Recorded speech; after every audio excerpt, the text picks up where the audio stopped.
هذه الشعلة اهداء لمرام طالب من سميتها مرام شاهين. يا حروف الشعر يا جزل القصيد، في مرام الزين وش عندك جديد؟ شيخة الشيخات بالحسن الفريد،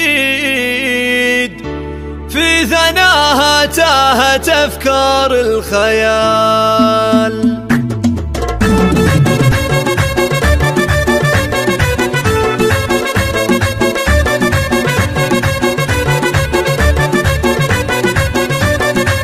يا حروف الشعر يا جزل القصيد، في مرام الزين وش عندك جديد؟ شيخة الشيخات بالحسن الفريد، في ثناها تهت أفكار الخيال. فوق عرش الزود قدرك يا مرام، وصفك أكبر من تفاصيل الكلام.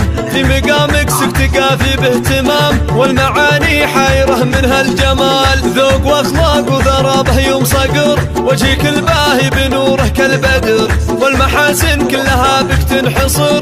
يا سمو الزين يا كل الدلال، أم صقر يم الخصال الراقية، يا مرام العالية والغالية.